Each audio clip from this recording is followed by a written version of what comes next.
Hi, Democrats. So today is Wednesday, October 7th. Today is the big day, right? We've been waiting on the debate for the vice presidential debate. And I don't think anybody who is in my earshot cares, but there's been will they have the plexiglass or will they not? And we always knew they were going to have the plexiglass. It would be irresponsible to not have the plexiglass. So I hope, I've been talking to people and people have been asking, hey, what do you plan on seeing? What do you think we will see tonight?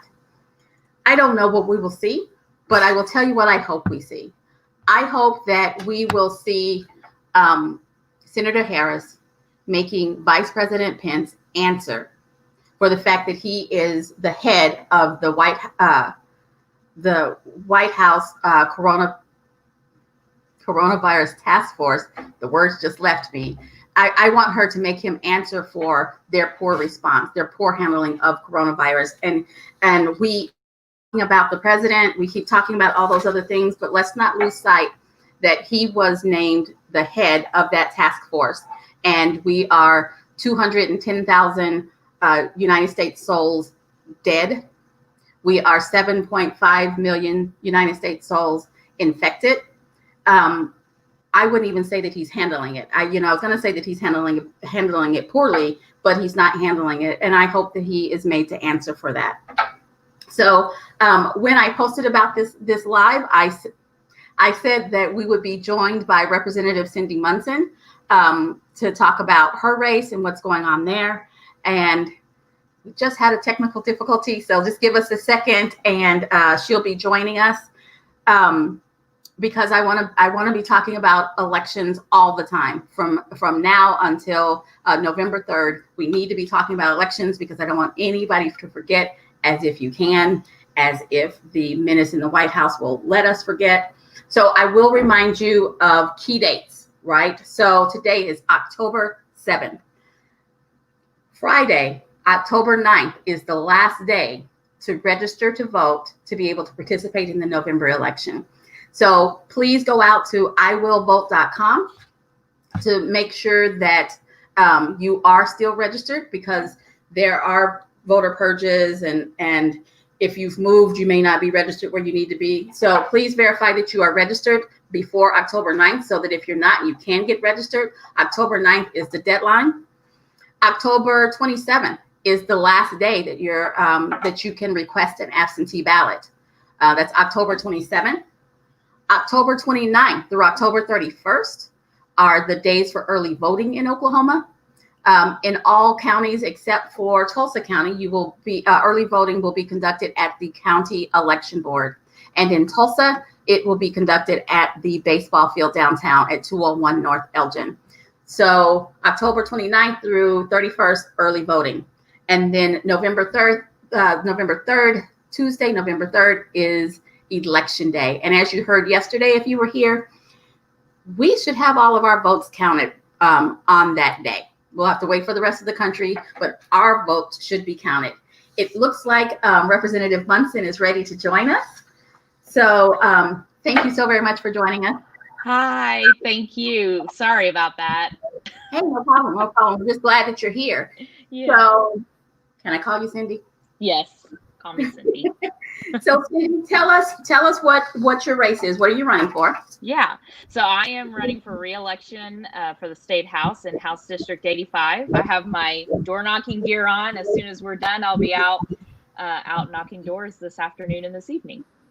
Okay, so important thing, re-election, right? Re-election, yes. You're already a sitting legislator.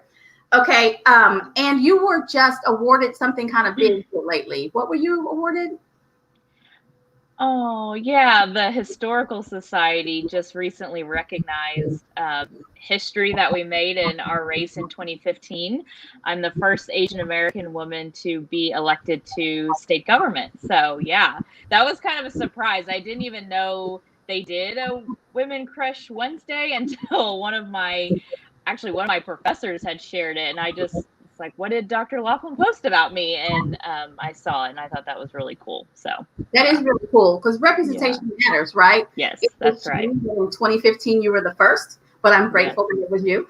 Yes, Thank you. Yeah, I know. And I have the opportunity to go and talk to a lot of student groups and visit with student leaders. And in fact, I was at UCO yesterday talking to their leadership scholarship students, and I was sharing with them how much I wanted someone who looked like me, a woman, to come and talk about what it's like to be in a leadership position and serving her state, and not just the successes that come with that and some of the fun things that we get to do, fun depending, I guess, who you're asking and talking to, but the struggles and what it takes to overcome the different obstacles that I have faced and women and women of color face as they're running for office, and to just humanize the job, that it's not for people who are just perfect and have everything and do everything right, that everyone is called to serve in some way. So I'm really grateful and honored that I get to share my story with others.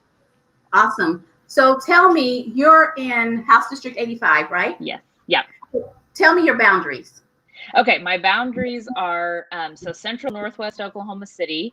The main southern boundary is Northwest Expressway, and then the most north is 122nd. And then I go west to MacArthur Boulevard. But as we come southeast into my district around Western Avenue, the Western Avenue district, I cover Classen Boulevard to 235 to 36th Street. So if you're familiar with Crown Heights neighborhood, Douglas, Edgemere, those neighborhoods in Oklahoma City, that's where the party used to be, right?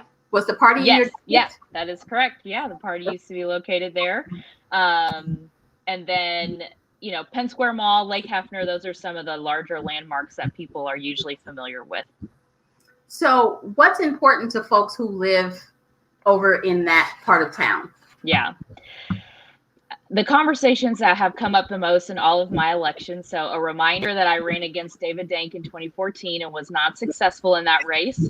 We were able to move the needle just a little bit, but had a hard time when it came to winning that election. But even in that race, we talked so much about public education and criminal justice reform and healthcare. Those were the top three issues.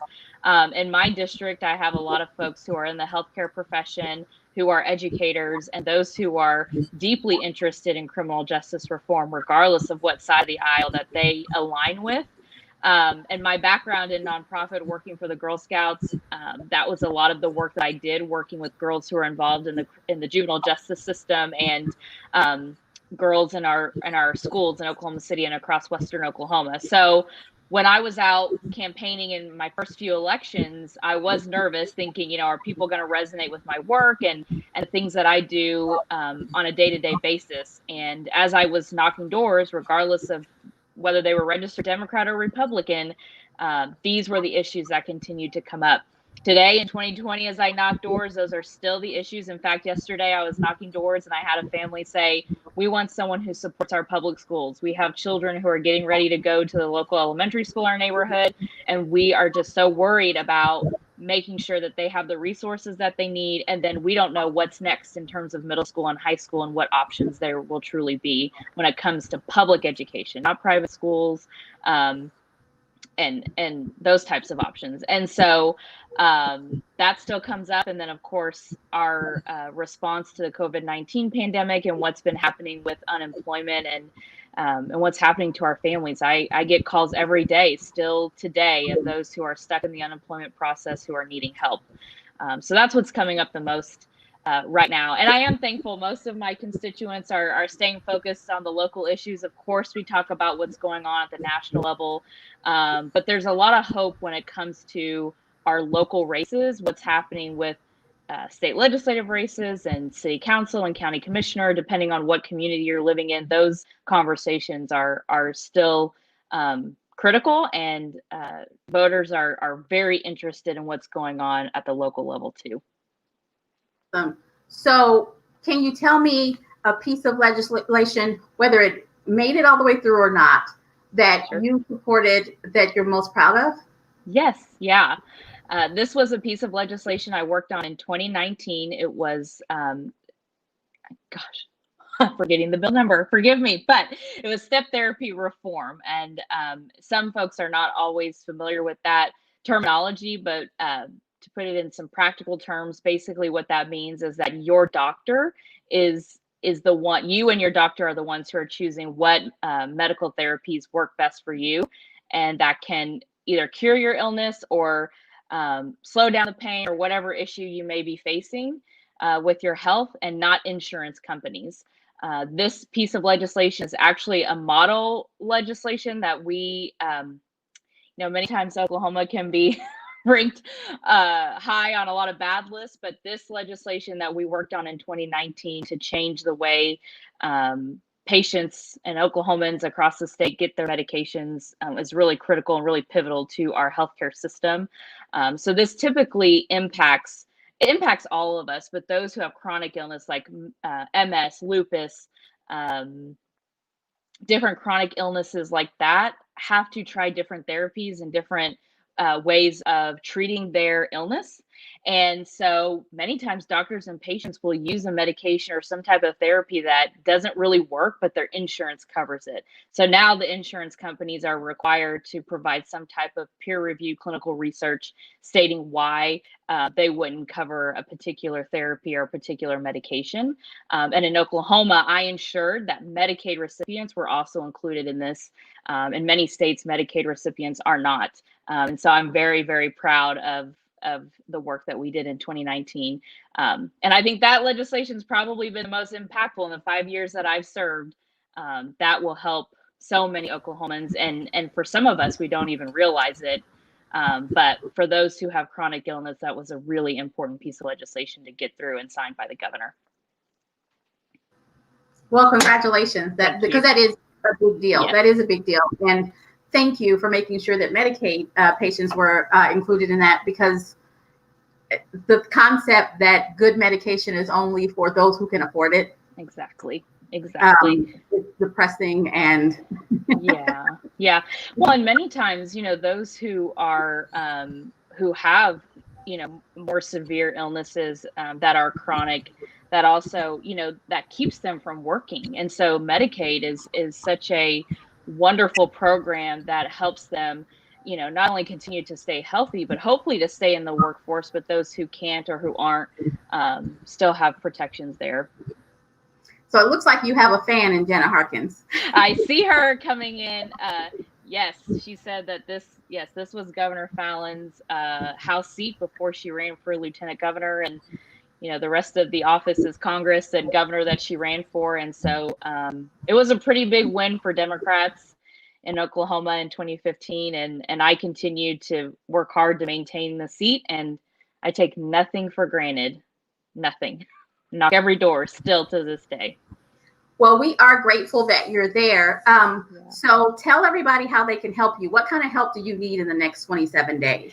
Yeah, so the next 27 days are really critical. As I said, I'll continue to be out in my district knocking doors. And I do want to highlight, Alicia, that we are being safe.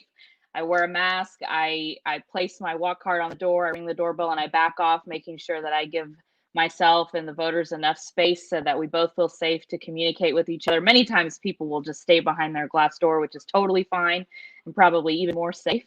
And volunteers have been out all throughout this election cycle, especially in late summer, early fall, dropping off door hangers and going around the neighborhoods to give information to voters to let them know that I'm on the ballot, and keep them energized and voting in our local elections. So we need volunteers to do that. We also have a postcard program, so you can come by and pick up a bundle of postcards and write on those and send them. We'll send them off. You'll give it back to us if that's something that volunteers are a little bit more comfortable with.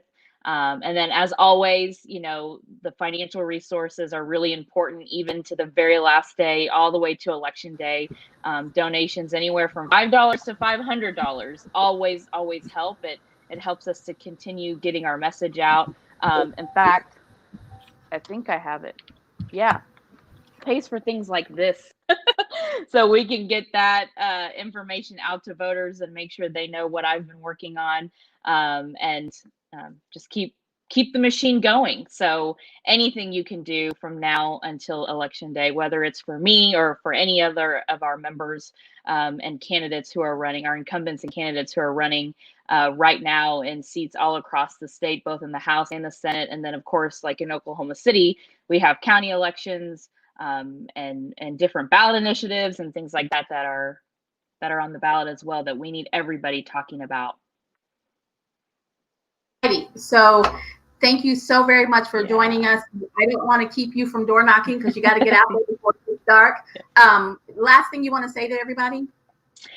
I just want to say thank you, everyone who has supported me from the very, very beginning. You know, when I first started running and no one believed we could win this seat. Thank you for your belief in me. Thank you for all the doors you've knocked, every dollar that you have given, the moral support that you continue to give. I really, really appreciate it, not just for me, but for everyone who has been courageous and brave enough to put their name on the ballot. As Democrats, thank you for being there, and thanks for all of us. I guess I'll thank myself. That, sometimes can feel defeating or really challenging. We just have to keep talking and keep working together because Oklahomans are listening and they're paying attention. Awesome. Thank you very much for joining us. Thank you so very much. Thanks, Alicia. Have a good afternoon. Bye, everyone.